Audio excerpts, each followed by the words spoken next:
Sa simula ng pelikula, ipinakita sa atin sa isang balita ang tungkol sa nabigong eksperimento na ginawa ng isang kumpanya ng gamot. Ang kumpanya ay gumawa ng isang bagay na tinatawag na nunsilin bilang isang lunas para sa diabetes at iligal na sinubukan ito sa mga tao. Ngunit nabigo ang eksperimento at ang gamot ay may mahiwagang epekto sa mga tao. Isang gabi, sa lihim na punong tanggapan ng parehong kumpanya, isang kakaibang lalaki ang lumabas mula sa ilalim ng lupa. Isa rin siyang illegal test subject na nahawa sa mala zombie na nilalang dahil sa gamot. Naglalakad ang zombie sa kadiliman at nakarating sa isang maliit na bayan na tinatawag na Pungsan. Sa isang kalapit na kalsada, isang sasakyan ang lumihis sa kalsada at biglang bumangga. Naghahabol ng hininga ang mag-asawa sa loob nito nang may lumapit sa kanila na lalaki at kinabitan ng isang bakal ang kanilang sasakyan. Ang lalaki pala ay isang mekaniko na nagngangalang Jungul at sinadya niya ang maliit na aksidente upang makakuha siya ng mga customer. Nang walang kamalay-malay, hinayaan siya ng mag-asawa na dalhin ang sasakyan sa kanyang garage. Kinaumagahan, natanggap ng mag-asawa ang bill para sa pagkukumpuni na mas mahal kaysa sa nararapat. Ang buntis na asawa ni Jungul, na si Namju, ang namamahala sa pagkolekta ng pera mula sa mga customer. Nang subukan ng lalaki na akusahan sila ng labis na paniningil, ang anak ni Jungul, na si Haigul ay lumabas na may dalang malupit na sandata. Mabilis na gumana ang tricks at agad na nagbayad ang mag-asawa at umalis. Itinago ni Namju ang lahat ng pera sa isang kahon habang hindi man lang ito nakikita ni Jungul.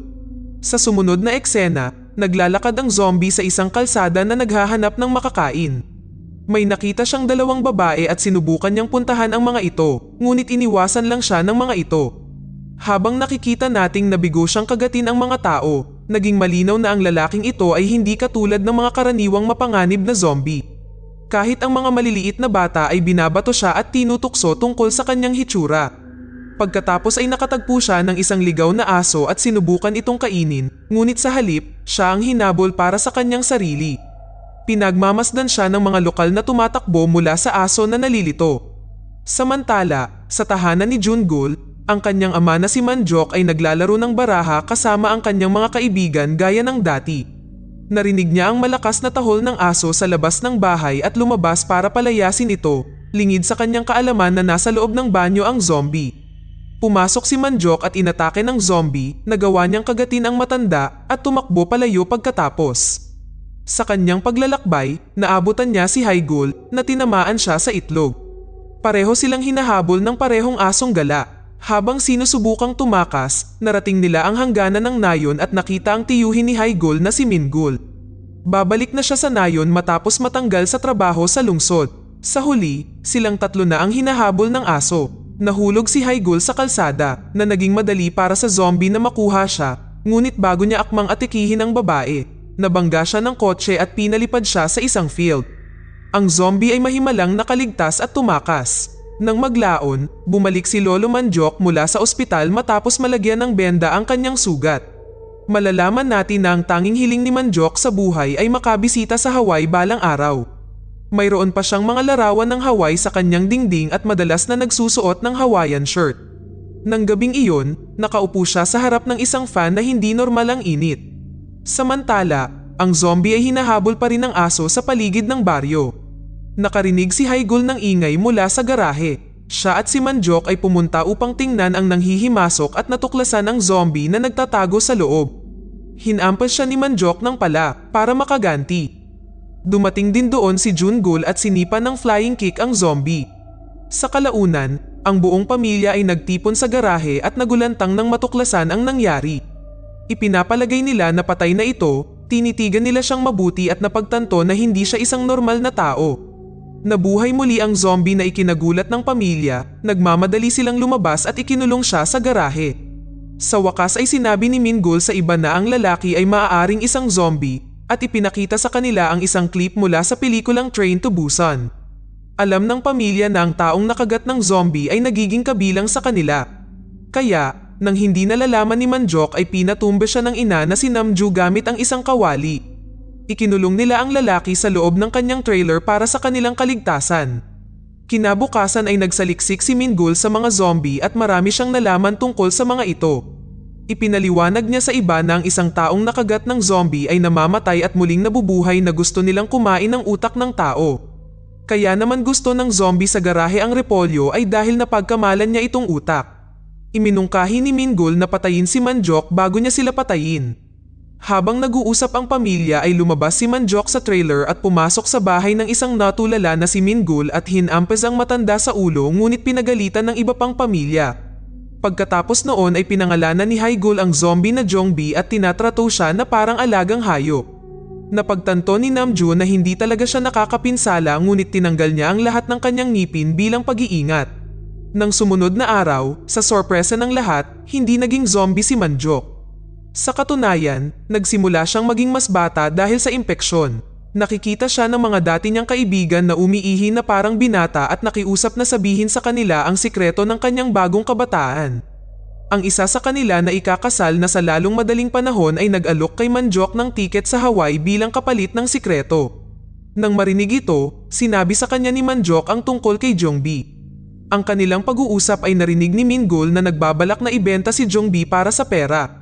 Samantala, inimpake ni Manjok ang kanyang mga bagahe habang naghahanda para sa kanyang paglalakbay nang kumatok sa kanyang pintuan ang iba pa niyang mga kaibigan. Alam na pala ng lahat ng kaibigan niya ang tungkol kay Jongbi at lahat ay gustong magbayad para makagat. Masayang dinala sila ni Manjok sa garahe nang makitang nawawala si Jongbi. Pagkatapos ay nakita natin si Mingul na nagmamaneho dala si Jongbi patungo sa Seoul kung saan plano niyang ibenta siya sa isang kumpanya ng Viagra. Sa kanyang paglalakbay, si Mingul ay pinahinto ng mga pulis para sa mabilis na pagtakbo. Nakilala siya ng mga pulis dahil nasa iisang baryo sila. Pagkaraan ng ilang sandali ay nakarinig sila ng ingay mula sa likuran at ipinakita ang isang nakatali na Jongbi sa trunk. Parehong dinala sina Mingul at Jongbi sa himpilan ng pulisya. Inalis ng pulis ang tape sa bibig ni Jongbi at nakitang wala siyang ngipin. Sa sandaling iyon ay dumating si Manjok sa istasyon at inaangkin si Jongbi na kanyang anak. Sa gabi, binigyan ni Haigul si Jongbi ng repolyo para kainin ngunit hindi niya ito makakain dahil sa nawawala niyang mga ngipin. Nalaman ito ni Manjok at nagulat din siya. Dumating doon ang kanyang mga kaibigan upang makagat at ibalik ang kanilang mga kabataan. Si Manjok ay nag-iisip ng isang plano at nagdala ng mga peking ngipin para sa lalaki. Sa wakas ay nagsimula ang kanilang negosyo. Ito ay katulad ng isang ice cream stall na pinipilahan ng mga bata. Nabigla ang kanyang mga kaibigan sa mga unang kagat ngunit sa huli ay nasanay na rin sila. Sa pagtatapos ng araw, itinago ni Namjoon ang tubo na kanilang kinita sa loob ng isang kahon. Nang sumunod na araw, lahat ng nakagat ay tumakbo sa paligid na natutuwa sa pagbabalik ng kanilang kabataan. Gayunpaman, nakita ng isang nagulat na Namjoon na walang laman ang kanilang kahon ng pera. Nakuha na pala ni Manjok ang lahat ng pera at naglakbay sa Hawaii. Samantala, kumalat ang balita tungkol kay Jongbi sa buong nayon. Parami ang tumatakbo sa bahay ni Jungul. Sa kalaunan, ang kanilang kita ay tumaas habang ang mga truck na puno ng mga tao ay nagsimulang dumating upang makagat. Pagkalipas ng ilang araw ay inayos nila ang trailer ni Manjok para kay Jongbi. Binilhan pa nila siya ng bagong set ng ngipin na ginagamit niya sa pagkain ng repolyo. Isang araw, dinala ni Haigul si Jongbi sa isang barbershop at inayusan siya. Parang gwapong binata si Jongbi pagkatapos magpagupit. Nagsimula na silang magmahalan ni Haigul kaya masama ang pakiramdam ni Haigul sa paggamit sa kanya ng kanyang pamilya para sa pera. Isang gabi, narinig ni Haigul ang kanyang kapatid na si Mingul na may kausap tungkol sa pagbebenta kay Jongbi. Kinabukasan, dinala niya si Jongbi sa isang kagubatan at hiniling sa kanya na tumakas at mamuhay ng malaya. Gayunpaman, si Jongbi na nagsimula na ring magkagusto sa kanya at walang pakialam na ginawa siyang bangko ng pamilya ay hindi umalis. Samantala, sa kasal ng kaibigan ni Manjok ay nagsimulang uminit ang pakiramdam ng mga taga-nayon na nakagat. Kumakain sila na parang gutom at kakaiba sa pangkalahatan. Kasabay nito, napansin ni Mingul na nawawala si Jongbi sa kanilang tahanan. Siya ay tumatakbo upang hanapin siya na nagbabalak na ibenta siya sa malaking halaga ng pera. Maya-maya pa ay nahanap niya si Jongbi kung saan siya iniwan ni Haigul at dinala siya sa istasyon ng bus. Balik tayo sa kasalan, hiniling ng pari na maghalikan ang bagong kasal ngunit sa halip ay kinagat ng lalaki ang kanyang asawa. Lahat pala ng nakagat ni Jongbi ay naging zombie. Nagkagulo sa kasal habang ang mga bisita ay naging mga zombie. Ang virus ay mabilis na kumalat at ang mga tao sa istasyon ng bus ay nagsimulang kagatin din ang isa't isa. Sa lalong madaling panahon ang mga kalye ng nayon ay napuno ng mga zombie habang sinasakop nila ang mga tao. Isang zombie ang nakapasok sa loob ng garahe at inatake si Haigul. Tumakbo siya sa kanyang mga magulang para humingi ng tulong. Maya-maya lang ay dumating ang isang pulis sa pinangyarihan na sinusubukang lutasin ang sigalot ngunit sa halip ay kinagat siya ng lalaki. Ang zombie na ito ay ayaw ng repolyo, gusto niya ng bacon. Napagtanto ng pamilya ang nangyayari at tumakbo sa loob ng bahay upang iligtas ang kanilang buhay. Isinara nila ang mga pinto at bintana at nagbasa ng zombie survival book na sinulat ni Mingul. Mali ang interpretasyon nila sa ilang bahagi ng manual ngunit sa wakas ay nakalikha ng pangsamantalang armor mula sa mga kagamitan. Sa istasyon ng boss, kahit papaano ay nakaligtas si Mingul at nagmaneho pabalik sa kanyang tahanan na iniwan si Jongbi. Sa kanyang paglalakbay, nakita niya na halos lahat ng taga-nayon ay naging zombie. Ilang sandali pa ay nagawang pasukin ng mga zombie ang bahay at itinaboy ang pamilya. Muntik na silang mahuli ni Namju ngunit kahit papaano ay nakuha niya ang kanyang kahon ng pera at tumakas. Nang magtago ang pamilya sa garahe ay dumating si Mingul na may daladalang mga paputok. Sinindihan niya ang mga ito at inatake ang grupo ng mga zombie, ngunit hindi niya alam ang katotohanan na siya ay nagpaputok sa isang gasolinahan. Mabilis siyang bumaba ng sasakyan upang ihinto ang mga paputok ngunit agad ding nagliyab ang sasakyan. Naakit nito ang atensyon ng mga zombie na nag-uunahan patungo sa nasusunog na kotse. Mas maraming paputok ang sumabog sa langit at ang mga nilalang ay nanonood na parang na-hypnotize sa mga ito. Sa sandaling iyon, nabasag ang panubigan ni Namju at nagsimula siyang manganak. Sina Jungul at Mingul ay sinuot ang mga damit ni Jongbi at lumabas na parang mga zombie din. Nagawa nilang makarating sa kotse ngunit nakalimutan ang mga susi sa loob. Nang ang mga ilaw ng kotse ay kuminang, ang mga zombie ay naakit sa mga ito. Nanlamig ang dalawa sa takot sa loob ng sasakyan habang pinapalibutan sila ng mga nilalang. Upang iligtas sila, lumabas si Haigul na may dalang pamutol ng damo at inatake ang grupo ng zombie. Gayunpaman, sa lalong madaling panahon, siya ay nalupig ng mga ito. Nang malapit na silang patayin, tinulungan siya ni Jongbi. Sa gitna ng kaguluhan, ginalaw ng isang zombie ang ilang mga wire na naging sanhi ng pag-ilaw ng mga electric sign. Ito ay nakagambala sa lahat ng iba pang mga zombie na pinabayaan mag-isa sina Jongbi at Haigul. Sa pagkakataong ito, umalis si Mingul sa kotse upang kunin ang susi ng kotse mula sa loob ng bahay, ngunit bago siya makapasok sa loob ay biglang namatay ang mga ilaw at ang mga zombie ay lumingon sa kanya. Sa sandaling iyon ay narinig ang tunog ng pag-iyak ng sanggol ni Namju. Nakipaglaban si Mingul sa mga zombie na walang pakialam sa sarili niyang buhay upang makuha ang susi ng kotse.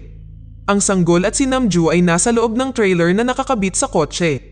Si Jungul ay nasa sasakyan na handang magmaneho habang sina Haigul at Jongbi ay nakikipaglaban sa mga zombie upang pigilan sila sa trailer. Nakuha ni Mingul ang susi at inihagis ito kay Haigul sa labas. Sa wakas ay nakatakas ang pamilya mula sa mga zombie. Nagsindi ng apoy si Jongbi na nagdulot ng pagsabog na pumutok sa petrol pump. Kinaumagahan ay nagising si Jungul at sa gulat ng lahat, naging zombie na siya. Ikinulong siya ng pamilya sa loob ng kotse at tumakbo palabas. Habang pinag-uusapan nila ang kanilang susunod na hakbang, narinig nila ang tunog ng isang tao na papunta sa kanila mula sa tunnel. Dumating ang isang masayang mandyok mula sa kanyang paglalakbay sa Hawaii na walang kaalam-alam sa nangyayari sa kanyang nayon. Naguguluhan sila kung bakit hindi pa siya naging zombie gaya ng iba. Pagkatapos ay inanunsyo ng radyo sa sasakyan ang balita tungkol sa virus na kumakalat sa buong Korea. Sinasabi ng mga mamamahayag na ang ilang mga tao ay immune sa virus at sila rin ang lunas upang gawing tao ang mga zombie. Nang marinig ito ni Mingul ay nakakuha ng isa pang ideya na plano niyang gawing negosyo ang vaccination ni Manjok. Makalipas ang 6 na buwan, kumalat na ang zombie virus sa buong Korea ngunit mas maganda ang kalagayan ng pamilya kaysa dati. Kinakagat ni Manjok ang mga tao para mabuhay na nagiging mga tao. Naging tao na rin si Jongbi dahil sa parehong pamamaraan. Nagtatapos ang pelikula habang nakatayo ang mahabang linya ng mga zombie sa trailer ng pamilya para magpagaling.